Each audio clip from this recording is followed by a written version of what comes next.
Edward. When I walked up to the front of the mansion, I noticed a note taped on the door. Hello, Kate. Sorry we couldn't be here to greet you, we had important business to take care of. Since it's your first day, here is a list of rules for nannying our son. We'll be in later to check in on you too. Great. Control freaks. When I saw a listing for an overnight nannying gig, I was overjoyed. Kids sleep at night, meaning I would basically be a glorified house sitter. Rule number 1. No electronics in the house.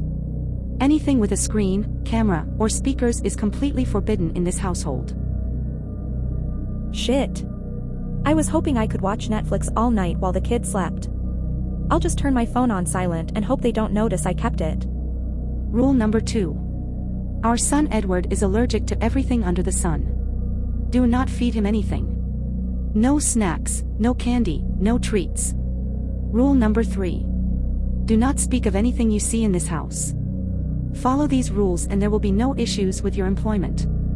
I ripped the note off the door and put it in my purse. Here goes nothing, I said.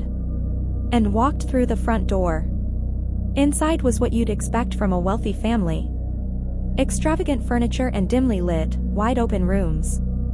I followed some stairs down into the basement, but I didn't hear Edward. It's only 7:30, it's a bit early for him to be asleep. I saw a room at the end of the basement and decided to check in there. Edward. I said, making sure to knock before I entered. I'm your new nanny. Inside the room was empty, except for what appeared to be a large, rectangular chest. Are you shy, Edward? I asked. Or maybe just playing hide and seek with your new nanny? I opened the wooden box and shrieked. Inside was the shriveled, gray, corpse of a child. He was mostly bones at this point, protruding through chalky skin. Suddenly the rules for nannying made more sense. I mean, Christ. Don't talk about what you see in this house? What the fuck was I thinking? I must have been hired by psychos. They're keeping their dead child on display because they can't deal with his death. I pulled out my phone to call 911. You must be the new nanny. I turned around, and the corpse was in front of me, skin hanging off the bones, eyes sunken in the socket. You're alive? Before my brain could process what was happening, Edward lunged and bit deep into my neck. As he drank, the color returned to his face.